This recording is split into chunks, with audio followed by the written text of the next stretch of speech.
마가복음 6장 1절로 6절 말씀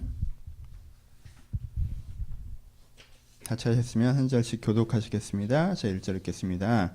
예수께서 거기를 떠나사 고향으로 가시니 제자들도 따르니라.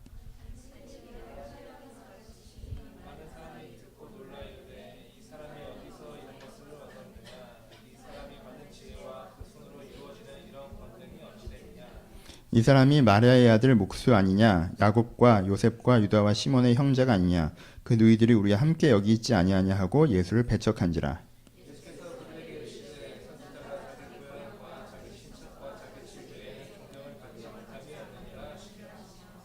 거기서는 아무 권능도 행할 수 없어 다만 소수의 병자에게 안서를 고칠 뿐이었고 자녀을 이상히 여기셨더라. 아멘. 안녕하세요. 예, 오늘은 마가복음 말씀 가지고 은혜를 좀 나누어 보도록 하겠습니다. 오늘 설교의 제목은 생각이 자라나는 온실이라고 한번 적어봤습니다. 생각이 자라나는 온실이라는 제목을 가지고 말씀을 좀 나누도록 하겠습니다. 본문을 보면 누가 나와 있습니까? 예수님의 마을 사람들이 나와 있습니다. 예수님께서 어린 시절 성장하셨던 마을이죠, 그렇죠? 예수님께서 여기서 처음 사역을 하신 건 아니고요. 몇몇 지역에서 사역을 하시다가 다시 이제 이 마을로 방문하셨습니다. 그러니까 이 지역 사람들은 벌써 예수에 대한 소문을 듣고 있었습니다. 우리 지역 출신인 예수가 여기저기서 사역을 하고 있다더라라는 소문을 듣고 있었습니다. 그래서 예수님께서 사역하시는 그곳으로 찾아 나왔습니다. 어떤 것을 먼저 하셨습니까? 본문에 보시면 설교를 먼저 하신 것을 볼 수가 있습니다. 유사 본문인 누가복음 본문에 보면요, 그러니까 회당에 들어가서 이사야서를 읽으셨던 것까지 기록을 하고 있습니다. 맨 처음에 말씀을 전하셨습니다. 그랬더니 반응이 어땠나요? 정말 은혜 받았습니다. 이 사람들이 어떻게 대답하죠? 이렇게 그 입에서 나온 바 은혜로운 말들을 놀랍게 여겼다고 표현합니다. 어떻게 저 사람이 저렇게 은혜로운 말을 할 수가 있느냐? 저 지혜가 어디서부터 나올 수 있느냐라고 놀랍게 여겼습니다. 무슨 뜻이에요? 예수께서 설교하셨을 때 이 사람들이 큰 감동을 받은 거예요. 이제까지 들어보지 못한 감동을 받은 거예요. 그래서 저 지혜가 어디서부터 온 거냐라고 얘기할 정도로 내가 이제까지 저런 말씀을 들어본 적이 없다는 은혜를 받았어요. 말씀 듣고 은혜 받았어요. 그 다음에 뭐라고 표현합니까? 그 손으로 이루어지는 권능에 대해서 얘기합니다. 그렇죠? 이 손으로 이루어지는 이런 권능은 어찌 됨이냐라고 얘기합니다. 이 손으로 이루어지는 이런 권능이 어찌 됨이냐? 도대체 어떻게 이런 일을 해낼 수가 있느냐? 아마도 예수님께서 병자를 치료하신 것으로 보입니다. 그렇죠? 그러니까 눈앞에서 뭘 봤어요? 문 앞에서 병자가 치료된 걸 봤고요. 마음으로 뭘 봤습니까? 마음으로 그 말씀이 자기 안에서 깊게 깨달아지는 걸 느꼈어요. 그렇죠? 이게 이 나사렛 마을 사람들이 가졌던 첫 번째입니다. 그렇죠? 첫 번째. 근데 두 번째는 어때요? 두 번째. 지금 이 순간은 그런데 내가 지금 새롭게 만나는 예수의 모습은 그런데 이들이 갖고 있는 두 번째, 원래 갖고 있었던 생각은 뭐였어요? 예수가 누구예요? 우리 동네 사람이에요. 그렇죠. 오늘 본문에 보시면요, 예수님에 대해서 어떻게 표현해? 6장에서 그 마가복음에서 되게 정확하게 이 사람이 마리아의 아들 목수가 아니냐라고 얘기합니다. 그러니까 이 사람들 기억엔 예수님께서 실제 목수를 하셨어요, 안 하셨어요? 하셨어요. 그러니까 30이란 나이는 그 당시에 적은 나이가 아닙니다. 그렇죠? 성년식 10대 중반에 할 때란 말이에요. 그러니까 10대 중반이 우리 때 20대 중반 같은 느낌일 거고 30 정도라고 하면 평균 수명이 45에서 50세도 안 될 때이기 때문에 30이라고 하면 우리의 중년 느낌이란 말이에요. 그러니까 우리 동네 목수였어요. 목수였다는 게 뭐예요? 아주 큰 마을이 아니에요. 동네 목수 1명 정도, 2명 정도였을 거란 말이에요. 그러니까 내가 예수하고 가서 뭐도 했어요? 내가 농기구도 고친 적도 있고 물건도 만들어 달라고 한 적도 있고, 그럼 그 사람이 거기서 이렇게 뚝딱뚝딱 뭘 만들어서 내가 그걸 받아오고 돈도 내고 뭐 깎아달라고도 하고 안 깎아주고 약간 치사하게도 굴고 약간 이런 게 있었을 거 아니에요. 그렇죠? 그런 장면들을 겪었단 말이에요. 그리고 또 뭐라고 합니까? 그 동생들을 얘기하죠. 그 동생 야고보, 요셉, 유다, 시몬, 이름 다 유명한 사람 이름을 줬어 보니까. 야고보, 요셉, 유다, 시몬의 형제가 아니냐. 그 동네 사람들, 그 동네에 지금 누가 살아요? 그 사람들이 다 사는 거예요. 그쵸? 그 동생들이 다 같이 살아요. 그리고 그 다음에 뭐가 합니까? 그 누이는 우리 중에 있지 않냐. 무슨 뜻이에요? 예수의 여동생은 결혼해서 우리 집 며느리기도 하고 우리 형수기도 하고 뭐 그런 거예요. 그쵸? 그러니까는 이 사람들이 알고 있는 두 번째는 무엇입니까? 이제까지 내가 알아왔던 예수란 말이에요. 오늘 처음 만난, 와, 어떻게 저런 설교를, 어떻게 저런 권능을, 이 예수가 있는데 또 하나는 뭐가 있는 거예요? 이제까지 내가 알아온 예수가 있는 거예요. 우리 동네 목수였고 어릴 때 같이 놀았었고 학교도 같이 다녔고, 그러니까 그때 얘가 놀라운 천재성이 있다고 느껴본 적이 별로 없고, 그리고 그 동생들도 여전히 우리 동네에 살고 그 아줌마도 내가 잘 아는데 마리아하고 뭐 그런 거란 말이에요. 지금이나 성모지 사실.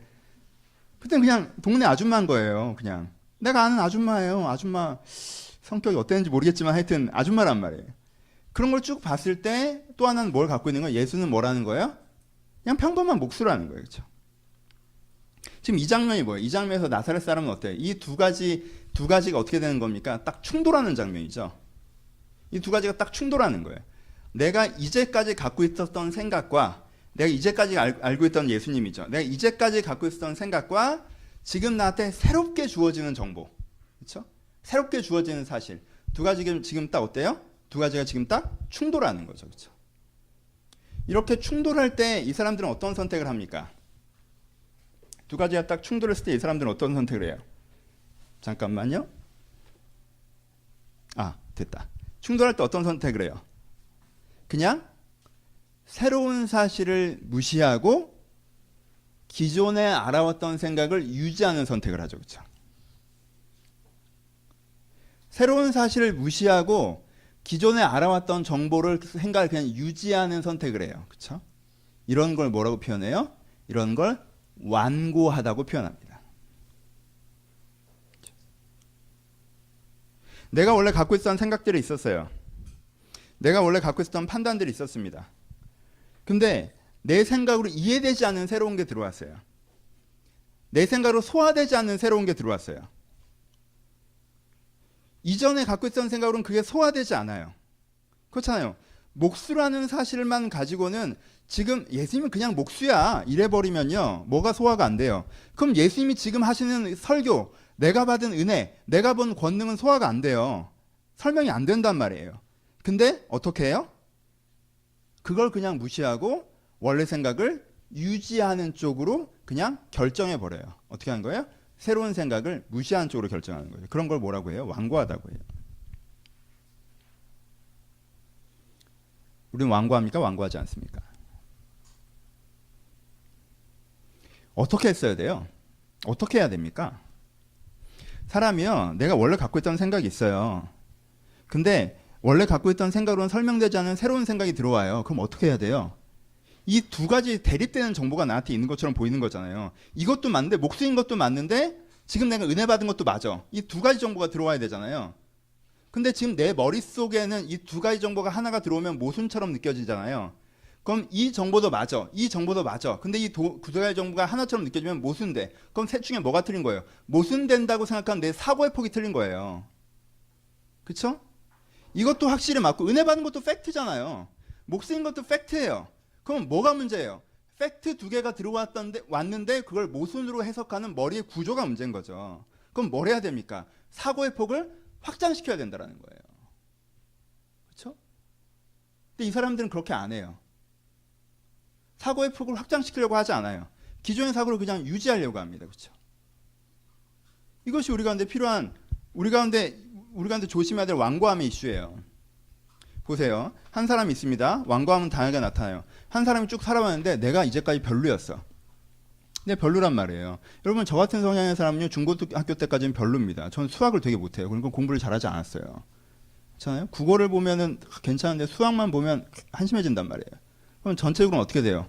그냥 그렇게 되는 거죠. 그렇잖아요.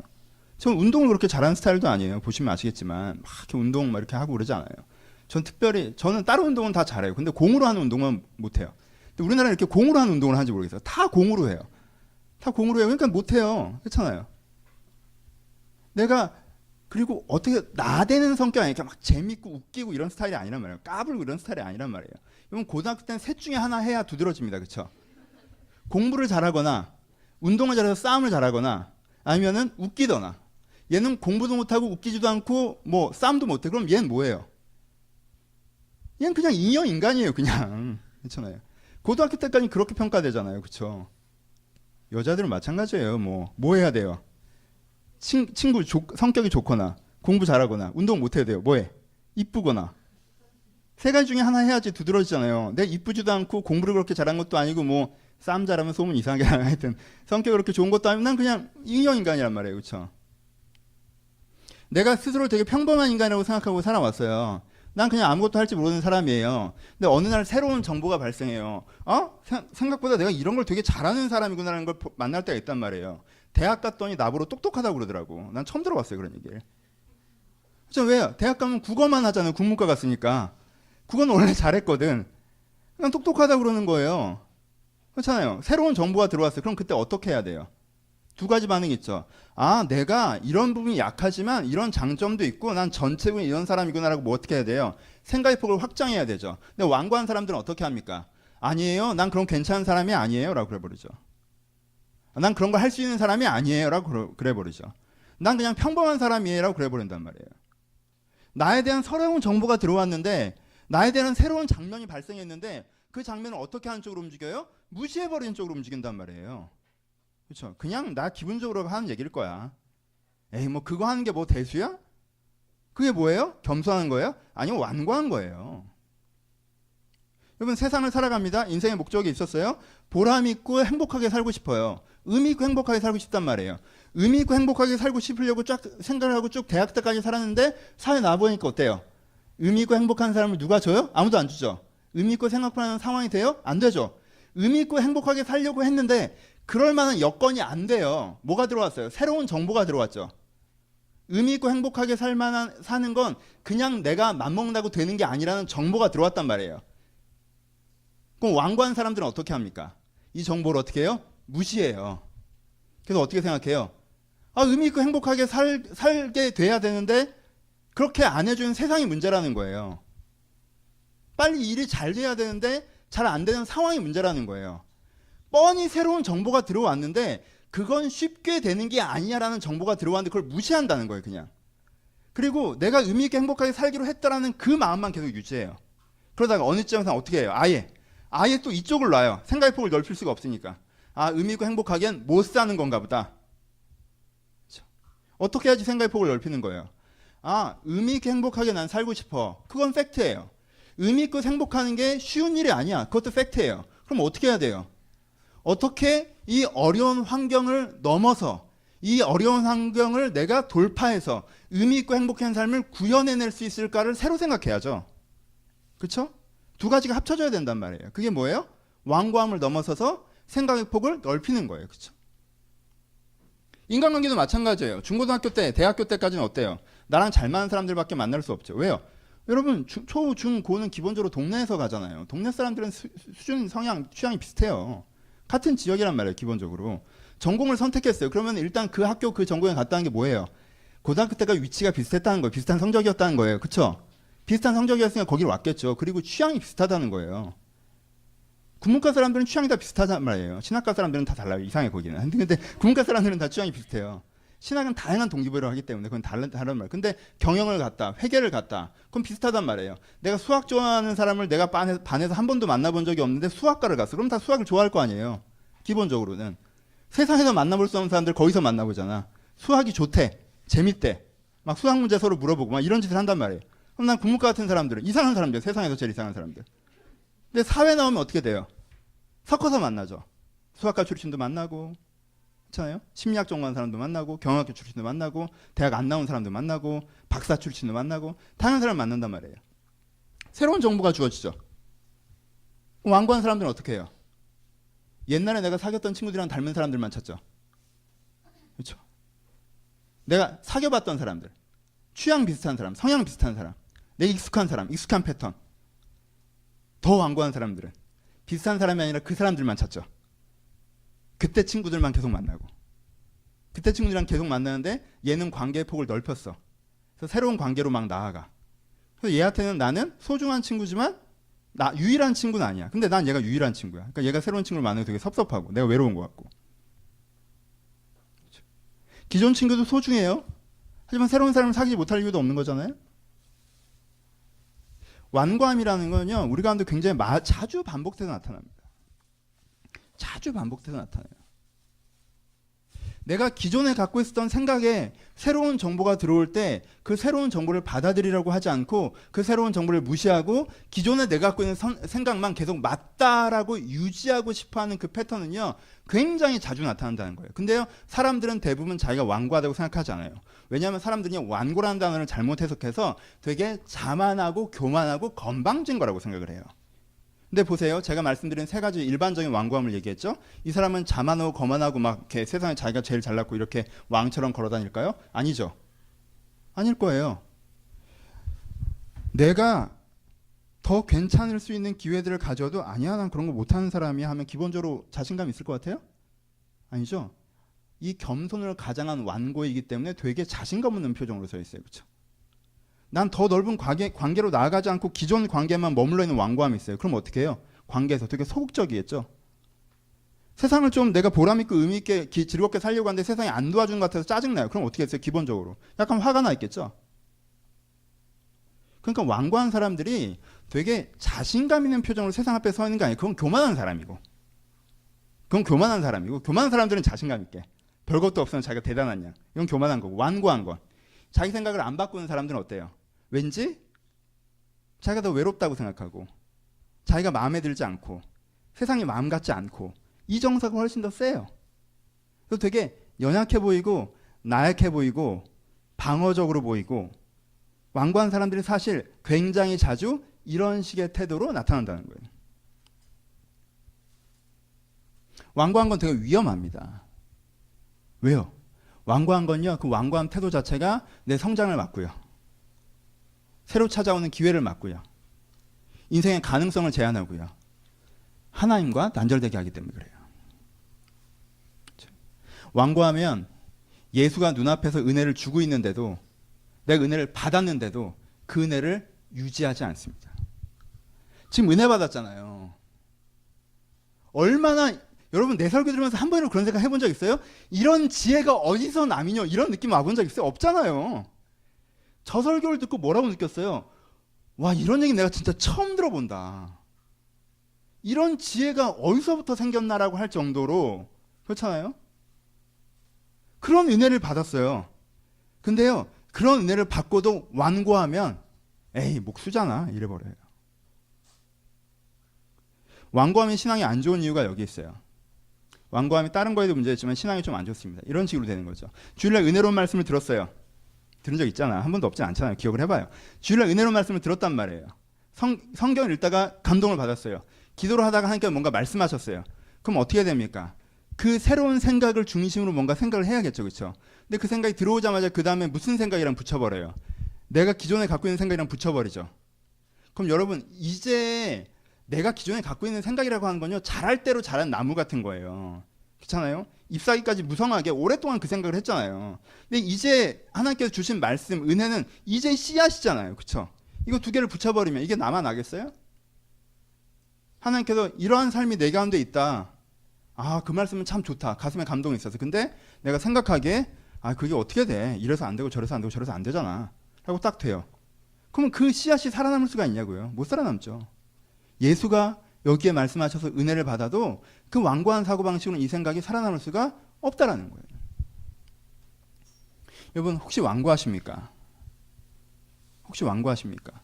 이 완고하면서 여러분들이 걸어나오셔야 됩니다. 제가 이 설교에 대해서 진짜 초반부터, 오늘 설교 짧아요. 초반부터 열정적으로 하는 이유는요, 여러분들은 완고해질 위험이 되게 많아요. 왜냐하면요, 여러분들이 원하건 원하지 않고 여러분들은 어느 정도 이상 아주 조금이나마 목사의 영향을 받게 돼 있거든요. 그래서요, 제 장점의 영향도 받아요, 여러분들 분명히. 그리고요, 제 단점의 영향도 받아요. 그러니까 목사 단점을 잘 알고 있어야 돼요. 제 장점도 잘 알고 계셔야 되고. 그리고 제 단점 중에 하나가 완고함이에요. 영화가 너무 고개를 끄덕거린다. 깜짝 놀랐네. 아니 설교 내내 한 번도 고개를 안 끄덕거리던 애가 아니 계속 끄덕거리다 이번에 끄덕거리면 내가 이해를 하지만 영화야. 아니, 영화야. 아니 그러셨어요? 라고 쳐다봐야지. 아 그럼 우리 목사님 완고하지. 응? 깜짝이야 진짜. 어떤 사람이에요? 저는 제 생각이 되게 맞다고 생각하는 사람이에요. 제 생각이 되게 맞다고 생각하는 사람이라 무슨 얘기를 들으면 그건 이거 아니야? 라는 생각이 먼저 드는 사람이란 말이에요. 근데 이게 완고해질 위험이 굉장히 많은 사람이라는 거예요. 새로운 생각이 들어오면 그 생각의 입장에서 뭔가 좀 생각을 해봐야 되는데, 그 생각의 입장에서 뭔가 좀 시간을 가져봐야 되는데, 그 생각 입장에서 깊게 생각해 볼 시간도 주지 않고 이건 이거 저건 저거잖아.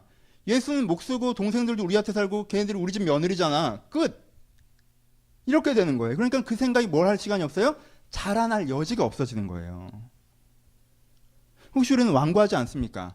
완고하는 건요, 내 생각 자체를 들여다보면요, 자기가 완고하다는 걸 못 느껴요. 왜요? 이렇고 이래서 이렇게 생각하는 거라고 합리적으로 보인단 말이에요. 목 쓰고 동생들도 있고 며느리도 있으니까 이렇다라고 합리적으로 생각하는 것처럼 보인단 말이에요. 그러니까 완고하려면 뭘 봐야 돼요? 내용을 보지 마시고 패턴을 보셔야 돼요. 여러분, 완고하면 패턴을 갖고 있는지를 보셔야 된다는 거예요. 패턴이라는 게 뭡니까? 옆에서 볼 때, 나는 거의 매번 어떤 새로운 정보가 들어오면 이렇고 이래서 이런 거 아니야? 라고 딱 이래버리는구나. 난 새로운 정보가 들어와서 그 정보가, 그 생각이 내 안에 쌓이고 자라서 내 생각이 다양한 측면으로 성장하는 것이 아니라 난 원래 갖고 있던 생각을 굉장히 오랫동안 그대로 유지하면서 무슨 생각이 들어와도 이렇고 저런 거 아니야? 라고 딱 그래버리는구나 라는 패턴이 있으시잖아요. 그럼 내용을 보지 마시고요, 여러분들 완고하다는 걸 인정하실 필요가 있어요. 그리고 아까 얘기한 것처럼 여러분들 혹시 내 자신에 대해서 완고하진 않는지, 내 자신에서 좋은 정보가 들어와도 난 아니야 라고 얘기하진 않는지, 내 자신에서 하나님께서 문제를 지적하시는데도 난 괜찮아 라고 얘기하시는 않는지, 내가 혹시 관계에서 완고하진 않는지, 난 특정 종류의 사람들만 얘기하면서 인류를 얘기하고 특정 종류의 사람들이랑 교제하면서 사람을 사랑한다고 얘기하는 사람은 아닌지, 내가 세상에 대해서 완고하진 않는지, 세상이 좀 더 나아지고 변화되고 오케이, 그거 말고 내 인생을 보람있고 의미있게 살아가야 되는데 세상이 안 도와줘서 내가 피해자다라고 생각하고 있지는 않는지, 내가 사회에 대해서, 관계에 대해서, 내 자신에 대해서 어떤 완고함이 없는지 패턴을 돌아보셔야 됩니다. 내용을 보면 설득당해요. 왜? 내가 그 내용을 만들었으니까 얼마나 감동적이겠어. 내가 내 논리를 세웠으니까 그 논리를 얼마나 설득이 당하겠어요. 하지만 내용을 보지 마시고요, 매사에 내가 그런 식이라면 나는 완고한 거라는 걸 여러분들이 좀 생각하셔야 돼요. 완고하면서 벗어나고 싶지 않으십니까? 완고하면서 벗어나고 싶으시죠? 이제부터 3가지 방법을 가르쳐 드릴게요. 완고에서 벗어나는 3가지 방법. 첫 번째, 여러분, 완고하는 건 편하고 완고하지 않은 건 불편합니다. 항상 그래요, 그렇죠? 교사는 편하고 학생은 불편해요. 여러분, 3시간 동안 설교하는 게 힘들 것 같아요? 3시간 동안 설교 듣는 게 힘들 것 같아요? 설교 듣는 게 훨씬 힘들어요. 하는 건 안 힘들어요. 준비하는 게 힘들지 하는 건 안 힘들어. 내가 신나서 하는 거야. 1시간이 진짜 난 정말 순식간에 지나간다? 여러분들 그렇지 않잖아. 중간에 자다가 얘기도 하다가 그래도 아직도 앞에서 얘기를 하고 있고 그러잖아요. 그렇죠? 내가 영어 고개를 끄덕일까봐 쳐다보질 못했어. 그렇죠? 하는 게 더 편해요. 기존에 갖고 있는 생각을 유지하는 게 더 편하단 말이에요. 그렇죠? 그래서요, 기존에 갖고 있는 유지하는 게 더 편하고 안정적이기 때문에 완고에서 벗어나려고 하면 첫 번째로 뭘 하셔야 되냐면, 완고한 게 굉장히 나쁘다는 생각을 가지셔야 돼요. 우리는 완고한 게 나쁘다는 생각이 별로 없어요. 성경에서 뭐라고 말씀하시는지 아십니까? 제가 이런 거 잘 안 하지만 성경을 읽어봅시다. 사무엘상 15장 23절에 보면요, 완고한 것은 사신우상에 절하는 자와 같음이라고 말씀하십니다.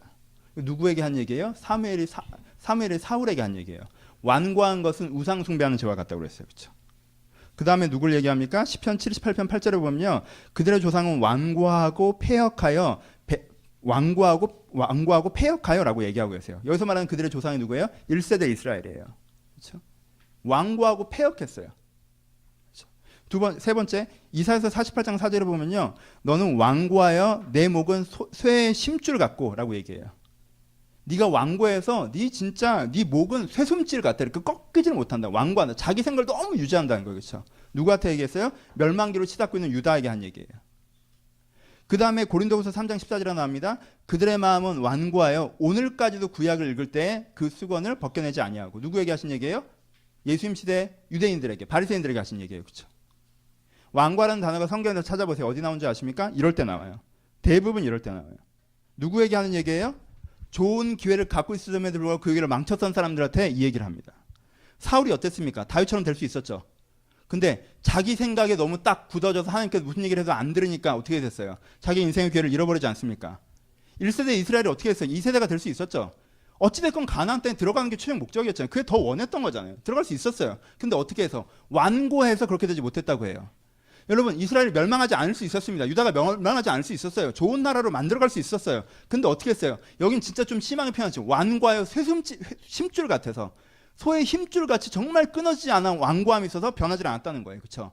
그리고 예수님 시대의 바리새인들한테 얘기하시는 거죠. 그 사람들이 어땠어요? 예수님께서 눈앞에서 설교를 하시고 감동을 주시고 기적을 베푸셔도 자기 완고함에 묶여서 그걸 안 보죠. 그렇죠? 그렇죠? 안 본단 말이에요. 다 어떤 사람들이에요? 성경에서 지금 완고하다는 얘기를 듣는 사람들이 어떤 사람이에요? 좋은 기회를 갖고 있었음에도 불구하고 하나님의 인도하심을 받으려고 하지 않고 자기가 기존의 생각을 계속 유지했던 사람들이 얘기를 듣는다는 거예요. 여러분, 완고한 것이 얼마나 위험한 것인지 여러분들이 생각하셔야 돼요. 여러분들의 마음에 감동을 받고 은혜를 받고 부르심을 받고 사명이 있는데 여기 그러지 않은 사람이 누가 있었습니까? 사울이 성령 받지 않았습니까? 1세대 이스라엘 얼마나 많은 기적을 봤습니까? 예수님 시대 유대인으로 태어났다는 게 얼마나 축복입니까? 어떤 의미에서는 예수님을 직경하면서 설교를 듣고 은혜를 받았는데 유다는 얼마나 절박한 상황이었어요. 교만할 수 없는 상황이었어요. 근데도 완고한 거예요. 자기 방식을 안 바꾸는 거예요. 그렇죠? 근데 이 사람들이 어땠어요? 그런 걸 보고도 괜찮아요? 어려우면 은혜 받는다고 하는데 어려운데도 기적을 받는데도 성령 체험을 했는데도 응답을 받았는데도 어떻게 해요? 안 바뀐다는 거예요. 왜요? 완고했어요. 이만큼 내가 기존 사고방식에 묶이는 게 얼마나 위험한 건지 먼저 인식하셔야 된다. 그게 처음이에요. 여러분들의 마음이 말랑말랑한지 단단한지 보세요. 내 마음이 단단하면 내가 문제가 있는 거예요. 내 마음이 딱딱해서 완벽하게 이루어진 논리가 완성되었다. 여러분 저도 안 그래요. 아, 저도라고 하니까 내가 되게 잘난 것 같구나. 그래도 뭐 저도 안 그래요. 괜찮아요? 말랑말랑해야 돼요. 새로 배워갈 게 항상 있단 말이에요. 내 생각이 틀린 부분이 항상 있단 말이에요. 그렇죠? 말랑말랑해요. 잘 모르는 부분이 있단 말이에요. 근데 그렇지 않고 내가 세상을 다 아는 것처럼 딱 결정을 이런 거 아니야? 이런 거 아니야? 인생 별거 없고 세상 이런 거고 저건 저런 거고 이건 이런 거고 이건 이런 거고 뭔가 딱 다 아는 것 같으세요? 그럼 여러분은 완고한 거예요. 그게 얼마나 위험한 건지 아셔야 돼요. 마지막으로 완고하면서 나오는 구절은 히브리서입니다. 히브리서 4장 7절에 이렇게 얘기하십니다. 너희가 그 음성을 듣거든 하나님의 음성이죠. 너희가 하나님의 음성을 듣거든 너희 마음을 완고하게 하지 말라라고 얘기하십니다. 히브리서는 누구에게 썼어요? 유다 사람들한테 쓴 거죠. 그렇죠? 완고함에 대해서 성경에서 쭉 언급하다가 마지막으로 언급하는 게 히브리서예요. 너희가 하나님의 말씀을 들으면 너희가 꼭 해야 되는 게 한 가지가 있는데 뭐라는 거예요? 완고하지 말라는 거예요. 내 기존 생각을 유지하려고 새롭게 들어서 하나님 말씀을 튕겨내지 말라는 거예요. 이게 첫 번째, 뭐 해야 돼요? 완고함이 심각한 문제가 있다는 걸 아셔야 됩니다. 그리고 두 번째, 뭐 하셔야 돼요? 오늘 설교의 제목이에요. 두 번째 해야 되는 게 제일 중요해요. 여러분들 생각이 잘하는 온실을 만드셔야 돼요. 무슨 뜻이에요? 여러분 예수님한테서 변화된 사람들과 변화되지 않은 사람들의 특징을 보면요. 변화되지 않은 사람 특징이 뭐예요? 완고한 사람들이죠. 변한 사람들의 특징을 봅시다. 몇 사람 예를 들어보죠. 아주 간단하게 니고데모 얘기를 해봅시다. 니고데모는 바리새인이었어요. 그렇죠? 바리새인들의 대부분은 완고했다고 성경에 기록되어 있죠. 바리새인들은 예수님을 보고 어떻게 평가했어요? 아주 간단해요. 깊게 들여다볼 필요도 없어요. 왜? 안식일 안 지키잖아. 그리고 베들레헴 출신 아니잖아. 안식일 안 지키면 하나님의 사람이 아닌 거고 베들레헴 출신이 아니면 메시아가 아닌 거예요. 더 들어볼 필요도 없는 거야. 갈릴리에서 무슨 선한 것이 나겠느냐 끝. 안식일에 뭐 따먹는다며 아유 뭐 말할 것도 없지 뭐. 더 들여다볼 필요도 없어요. 자기 원래 기존에 갖고 있던 사고방식에서 다 해결이 된 거예요. 근데 어떻게 그런 이적을 행해요? 뭐 귀신 붙었나 보지. 아니 귀신이 귀신을 내쫓는 일이 있어요? 아 몰라. 그건 설명이 안 돼도 신경 쓰지 않아요. 그냥 내 사고방식을 그냥 유지해버리면서 튕겨버린단 말이에요. 근데 니고데모만 어떻게 합니까? 니고데모가 예수님께 찾아와서 바리새인이고 스승인데 니고데모가 예수님께 찾아와서 이렇게 얘기해요. 예수님, 당신이 하나님에게서부터 온 것이 분명합니다. 왜요? 하나님으로부터 나지 않으면 이런 일이 벌어질 수가 없습니다라고 얘기해요. 무슨 뜻이에요? 당신이 하고 있는 말씀이 하나님의 말씀과 같은 방향입니다. 당신이 베풀고 있는 이적이 하나님께 말씀한 이적과 같은 방향인 것을 내가 성경과 당신을 보니까 알 수 있습니다라고 얘기한 거예요. 성경에 뭐라고 나와 있습니까? 병든 자를 고치고 눈먼 자를 뜨게 하고 억누른 자를 자유케 한다고 하셨죠. 그렇죠? 근데 예수를 통해서 무슨 일이 벌어져요? 그 일이 벌어지고 있다는 거예요. 그렇죠? 그러니까 니고데모는 어떻게 해요? 예수님께서 하시는 말씀을 중심으로 생각을 연결해요. 그렇죠? 오케이? 예수님께 하신 말씀을 중심으로 생각을 연결한단 말이에요. 그래서 그 생각을 어떻게 해요? 키워나가는 거예요. 아니 예수님께서 그런 이적을 하는 것도 맞는데 갈릴리 출신이잖아. 그럼 얘기할 거 없지. 이런 식으로 안 간다는 거예요. 오케이? 완고한과 완고하지 않으면 차이를 아시겠습니까? 이걸 하셔야 돼요. 생각의 원시를 만드셔야 돼요. 아까 잠깐 얘기했어요. 새로운 생각이 들어오잖아요. 그럼 그 생각은 씨앗이에요. 그러니까 다른 생각들이랑 그 생각을 직접 맞대결을 시키시면 안 돼요. 그 생각을 자라날 수 있도록 온실을 만들어 주셔야 된다는 거예요. 그 생각이 자라날 수 있도록 환경을 만들어 주셔야 돼요. 다른 생각들을 옆으로 일단 치우고 그 생각으로부터 생각을 시작해야 된다는 거예요. 그래? 내가 이제까지 어찌 살아온 거와 상관없이 내가 정말 글을 읽고 글을 쓰는 거에 되게 재능이 있구나. 내가 뭔가 깊이 이해하는 능력들이 있네. 그럼 이거 갖고 내가 뭘 할 수 있을까? 난 이게 재미있나? 난 이게 재미있어. 그럼 그걸 어느 식으로 하면 내가 더 잘할 수 있을까? 이걸 더 잘하게 된다면 난 뭘 하고 싶지? 그런 일을 하게 된다면 되게 좋겠다. 그렇잖아요? 아, 나랑 다르긴 한데 저 사람도 되게 좋은 사람이네. 저 사람이랑 친해지려면 어떻게 해야 되는 게 좋을까? 저 사람도 나한테 호의를 갖고 있는 것 같은데 저 사람이랑 대화 방식을 내가 잘 모르겠네. 저 사람이랑 있으면 좋긴 한데 좀 어색하네. 그럼 어떻게 관계를 풀어나갈까? 아, 내가 보람 있고 행복하게 살긴 살아야 될 텐데 지금 현실이 그지 같아. 그럼 이 현실에서 그래도 제일 보람 있는 건 뭐지? 그래도 나를 행복하게 하는 건 뭐지? 어떻게 하는 게 나를 제일 불행하게 하는 거지? 어떻게 하는 게 나를 제일 무의미하게 하지? 그럼 어떤 무의미한 불행을 내가 제끼고 어떤 의미와 보람을 내가 좀 세울 수 있을까? 뭐예요? 그 생각으로부터 자라게 해야 된다는 거예요. 그 생각이 싹이 틔우고 자라날 수 있도록 해야 돼요. 그 생각이 열매 맺을 수 있도록 그 생각을 키워내는 시간들이 필요하다는 거예요. 그렇죠? 그러면 그 생각을 키워내는 시간에 제일 좋은 여러분들의 온실의 시간이 무엇입니까? 그 여러분들의 생각을 키워내는 제일 좋은 온실의 시간이 바로 기도의 시간이라는 거예요. 그냥 갑자기 기도를 시키면 그래요. 하나님 잘 지냈죠? 저도 잘 지냈고요. 글쎄요. 그냥 일단 직업 문제도 괜찮은 것 같고 뭐 감정선도 요즘에 괜찮고 건강진단 받으면서 오케이 하는 게 아니라 하나님 앞에서 지금 뭐 하는 거예요? 기도할 때 내가 받았던 새로운 말씀들 있잖아요. 그렇잖아요. 그 말씀이 거기서 키워져 나가게 하는 거란 말이에요. 여러분 설교 들으면 듣자마자 잊어버린다. 왜 그래요? 그 생각을 쓰지 않고 그 생각에 집중하지 않고 그 생각을 내 온실에 넣어놓지 않고 그 생각을 놔뒀더니 내가 원래 생각 여러분들의 그 새로운 생각을 다 잡아먹잖아요. 여러분들 예배 끝나고 집에 딱 돌아가시면 우리 오늘 설교가 기억나요? 기억 안 나요? 고마워. 이 좀 표정 관리 이번에 최고였어요 진짜.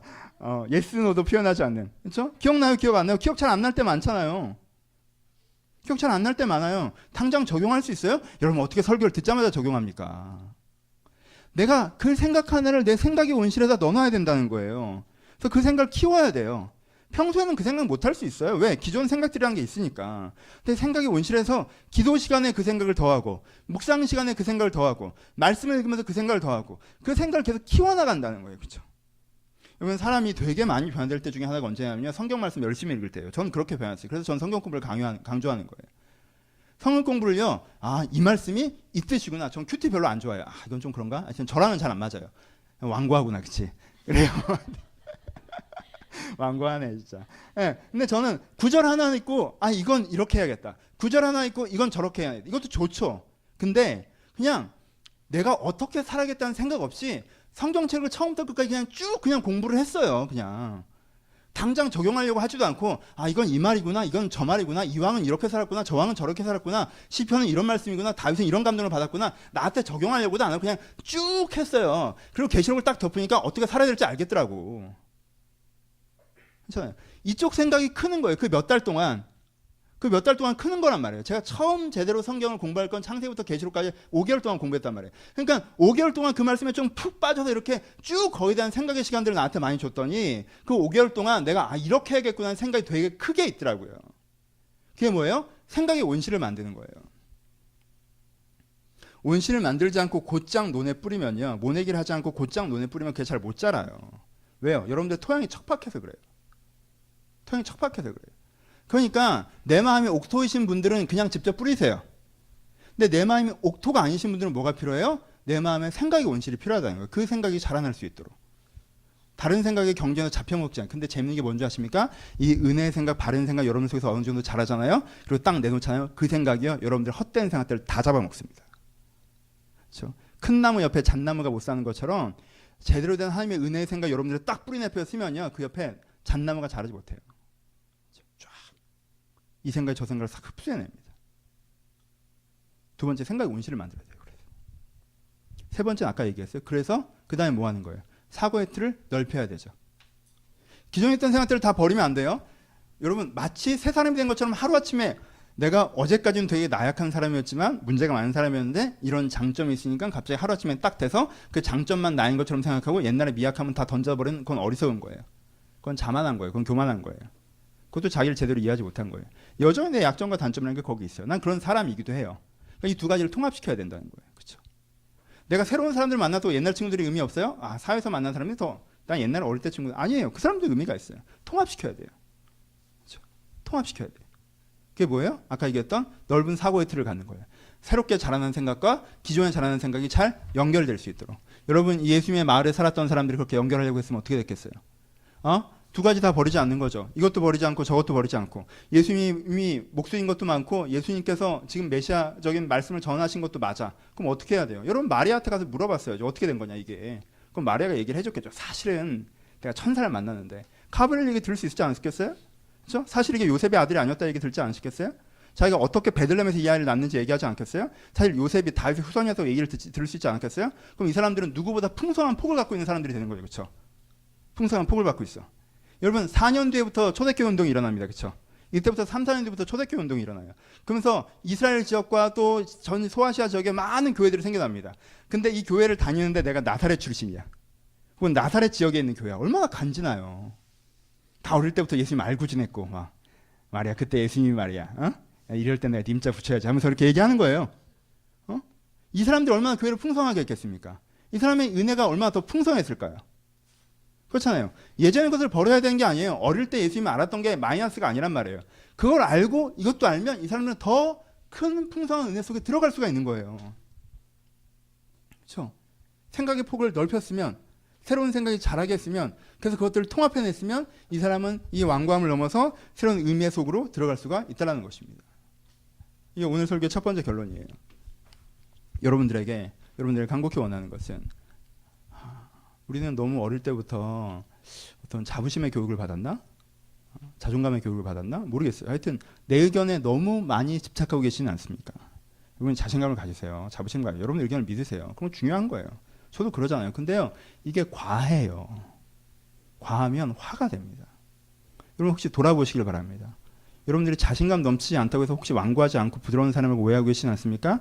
여러분 속을 들여다보세요. 딱딱하게 무슨 말이 들려도 절대 깨지지 않는 나만의 논리에 혹시 사로잡혀 있지는 않습니까? 누군가 얘기하면 저 말이 맞긴 맞는데 그래도 내 말이 맞아라고 그 말을 그냥 튕겨내버리는 나만의 논리에 사로잡혀 있지는 않습니까?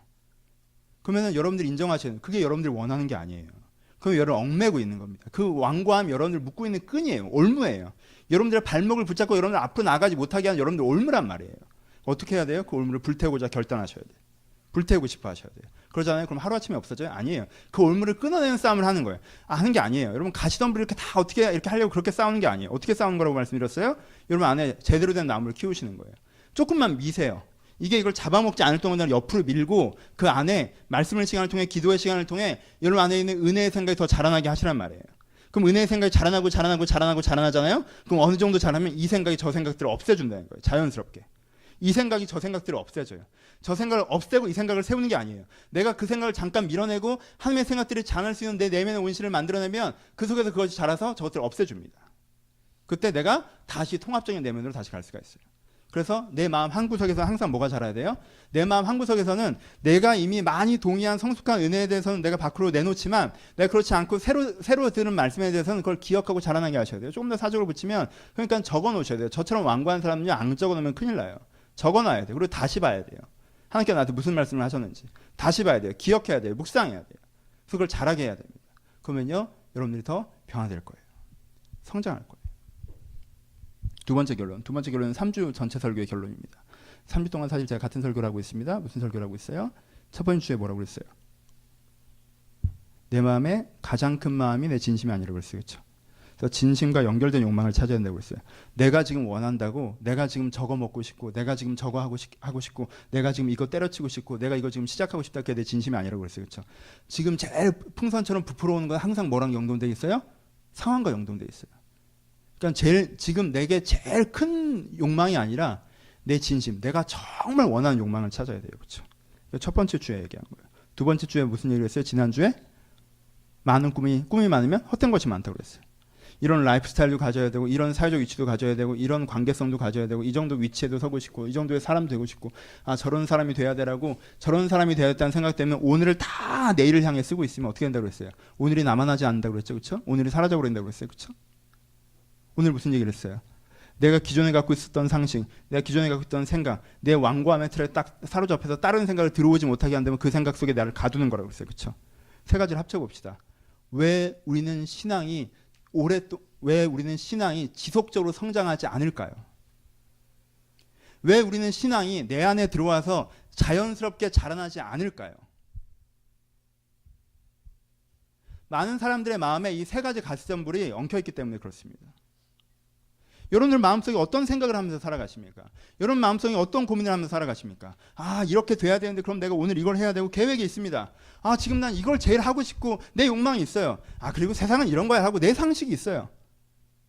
이 세 가지 틀 속에서 내 많은 생각들이 진행되고 내 많은 결정들이 실행된단 말이에요. 여러분 이 세 가지가 합치되는 결론을 딱 내잖아요. 그러면요 하나님께서 그거 반대를 얘기를 하셔도 여러분들 하나님을 설득하려 들걸요. 아, 내 욕망에도 잘 맞고 내가 지금 제일 하고 싶은 거기도 하면서 미래적인 전망도 괜찮고 내 이제까지 상식에도 맞아. 그러면은 이 직장이야. 그럼 이 사람이야. 그럼 이렇게 돼야 돼. 그럼 저렇게 돼야 돼. 라고 결론이 딱 나잖아요. 그럼 하나님이 아, 그건 너에게 좋지 않다고 얘기하셔도 아, 하나님 실망입니다. 사실 저를 사랑하지 않는군요. 저를 설득하려고 하지 마세요. 사랑하신다면 들어주셔야죠. 지금 증명하세요. 날 사랑하면 이걸 들어주고 아니면 말고. 이런 식으로 하나님을 설득하려고 해요. 이거 자체가 내가 틀린 결정일 수 있다는 건 생각을 안 해요. 절대 생각하지 않습니다. 왜요? 원래 이 세 가지 가시나무끼리도 원래 잘 안 맞거든. 충돌해요.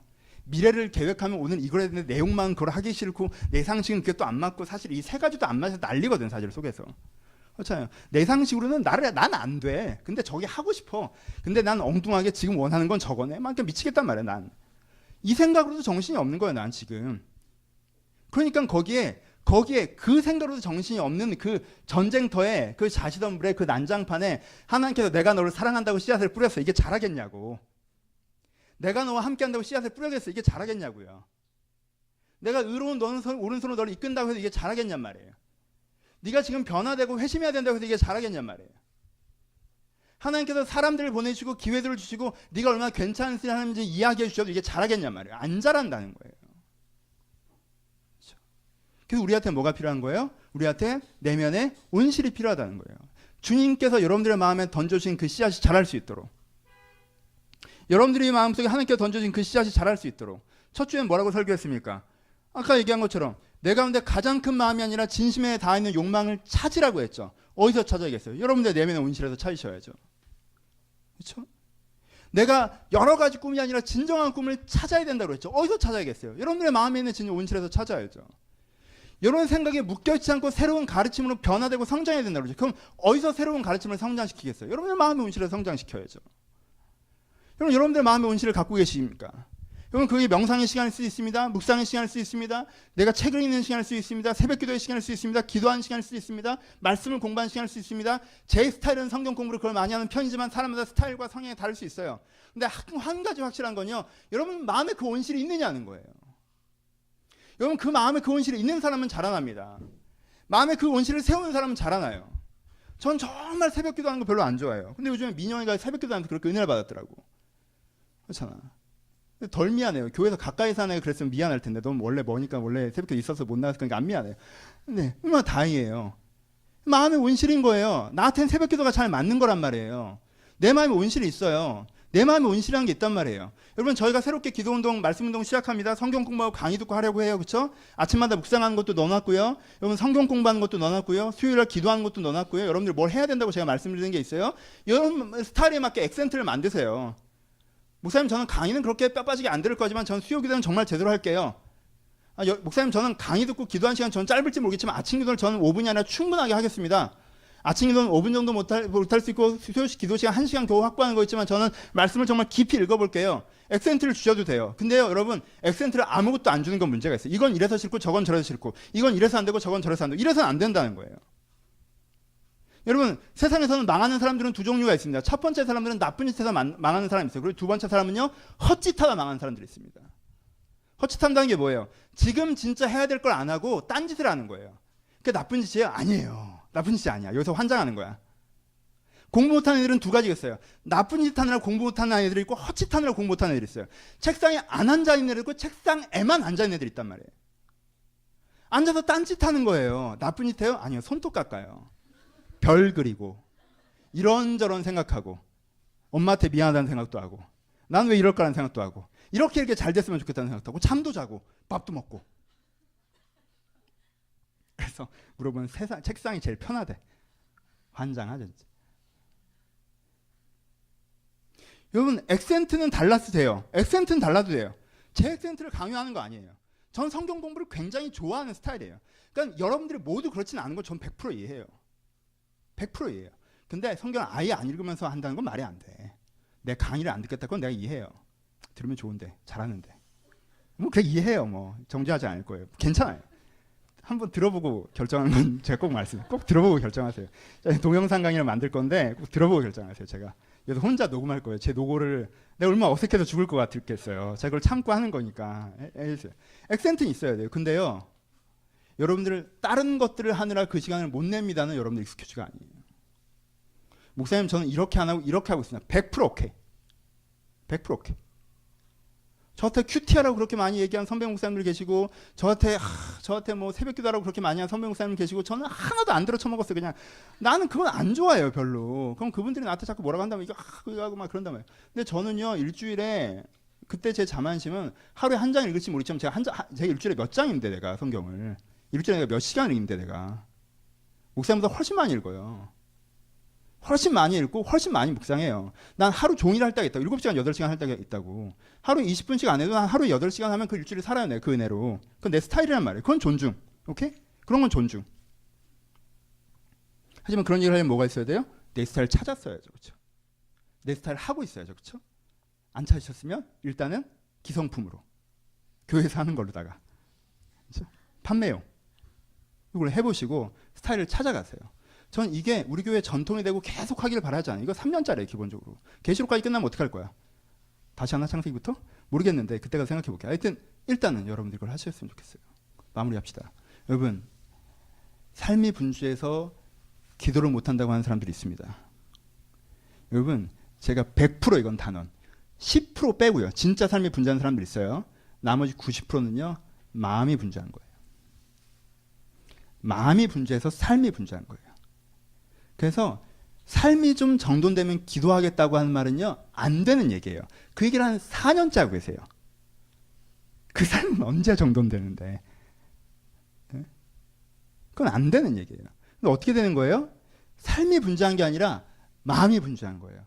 분주한 마음은 기도 중에 정리가 돼요. 그러니까 내가 기도와 말씀 중에 삶이 정돈되는 거예요. 삶이 정돈되면 그 다음에 기도와 말씀을 하는 게 아니고, 여러분들이 그냥 의무로 스케줄로 그냥 해야 되니까 그냥 해내는 거면 전 그런 거 하시라는 얘기가 아니에요. 내가 진짜 진지하게 아까 얘기했던 것처럼 내 마음을 정돈한 진짜 은혜와 말씀의 시간들을 시작하신다면 그것으로 되는 거란 말입니다. 오케이? 진짜 결론. 내면의 온실을 만드십시오. 여러분들은 좋은 사람들이에요. 여러분은 신앙 있는 사람들입니다. 제가 보기에 여러분들은 기본적으로 여기 모이긴 대부분이 하나님을 순수하게 살아계신 진심을 갖고 계세요. 여러분들 가장 깊이에 그 진심이 여러분들한테 있는 걸 제가 자주 봅니다. 여러분들 하나님을 사랑해요. 여러분 제대로 살고 싶습니다. 여러분 의미 있게 살고 싶어요. 여러분들 되게 좋은 사람들이에요. 근데 그 진심이 자주 가리워져 있죠. 세상이 험하고 삶이 쉽지 않고 마음이 정돈되지 않아서 여러분의 진심이 자주 가리워져 있죠. 우리 여기 100% 동의하지 않아요? 우리 뭐 하자는 겁니까? 의무를 갖자는 건가요? 부담을 갖자는 건가요? 아니에요. 우리의 진심을 깨워보자는 거예요. 내가 진심으로 살 때 가장 행복하고, 진심으로 살 때 가장 안정감을 느끼고, 진심으로 할 때 가장 좋으니까 내 진심을 깨워보자는 거예요. 내 진심을 키워보자는 거예요. 그래서 내 진심이 참 크고 단단한 대단한 나무여서 다른 것들에 가리워지지 않고, 무슨 고사리처럼 어느 구석탱이에 있는 것이 아니라 내 진심이 내 마음 한쪽 구석에, 습지에 그냥 한쪽 구석에 있는 것이 아니라 내 마음의 진심이 커져서 내 마음의 진심이 다른 어떤 것도 가리지 못하게 내 중심에 세워져 나갈 수 있도록 내 중심을 자라나게 해보자는 거예요. 하지만 아직은 우리가 그 중심이 약하고 어리니까 우리가 그 마음에 그 중심이 잘 자라날 수 있도록 온실을 만들어 놓자는 거예요. 나중엔 이 믿음이 커져서 여러분들의 마음을 다 흡수하겠지만, 그래서 성경에 그런 얘기가 많이 나왔으니까 여러분들 자꾸 그렇게 생각하시지만, 아직은 우리가 믿음이 약하니까 그 진심을 자라나게 해보자는 거예요. 여러분 이 결단을 하시면 여기서부터 여러분들이 세워질 것이라고 믿습니다. 왜냐하면요, 이런 마음의 은혜의 힘은 되게 커서요, 은혜의 힘이 크잖아요? 그럼 다른 걸 순식간에 흡수해요. 정말. 지금 난 이런 거 같고 난 저런 거 같고 이렇고 저렇고 아무리 생각해도 거기서 빠져나와지지 않고 그런 거 있으십니까? 여러분들 중심을 정말 잘 세우면요, 그럼 흡수해버려요. 그냥. 그런 생각을 언제 했나 싶게 여러분들 마음에 사라질 거예요. 안개처럼 사라질 거예요. 연기처럼 사라질 거예요. 그리고 여러분들의 중심, 하나님을 사랑하는 이 진심만 하나님 앞에, 인생 앞에 당당히 서 있는 걸 만나실 것입니다. 우리 그날까지 걸어갑시다. 차근차근 천천히. 원래 잘하는 건 매일매일 보면 안 잘하는 것처럼 보이니까. 새싹을 보면 잘 보고 있으면 오 잘한다. 제과 콩나무야 잘한다. 그런 건 없어요. 근데 어느 날 보면 자라있는 거예요. 내 아이를 10년을 키웠더니 어느 날 보면 언제 이렇게 컸냐 싶은 거예요. 20년을 보면 와, 얘가 이렇게 컸구나 싶을 거예요. 우리의 마음의 진심을 그렇게 자라게 할 거예요. 그렇게 자라게 할 거예요. 그랬을 때 여러분들 그 진심으로 하나님과 함께 아름답게 살아나가는 그 내 삶을 시작하시길. 여러분들 완고했던 시절이 기억나지 않는, 내 마음이 부드러운 옥토와 같는, 그래서 말씀을 뿌리면 그 말씀이 내 마음의 옥토에서 잘 자라는 그런 내면으로 변화되어 나가시기를 주님의 이름으로 축복합니다. 우리 같이 기도하시겠습니다. 반주 좀 해주시고. 두 번 기도할게요. 첫 번째, 오늘 말씀 갖고 기도합시다. 혹시 완고하진 않으십니까? 여러분 그거 하지 마세요. 그래요 주님, 전 완고한 사람이었어요. 전 진짜 안 그래도 나쁜 놈인 줄 알았는데 정말 나쁜 놈이군요. 그거 하지 마시고. 하나님 여러분들 지적하자는 게 아니에요. 하나님 여러분 공격하자는 것도 아니에요. 정죄하자는 것도 아니고. 그냥 마음을 들여다보세요. 혹시 내가 부드러운 사람인데 어떤 부분에서 완고하지 않았나, 어떤 부분에서 내가 하나님의 마음을 쳐내지 않았나, 그러면 하나님 내가 그 부분에서 주여 내 마음을 부드럽게 하겠습니다라고 오늘 좀 결정합시다. 하나님 내가 고집스럽게 그게 내 생각을 붙잡고 있었다면 지금 내가 그 부분에서 내 생각을 좀 부드럽게 하겠습니다. 하나님 생각을 받아들이겠습니다. 하나님 내 마음으로 찾아오시옵소서. 여러분들의 완고함을 회개하시면서 내 마음이 부드러워지기 결단하시면서 주의 말씀을 듣기로 간구하시면서 여러분 들은 말씀을 같이 먼저 기도하기를 소원합니다. 기도하겠습니다.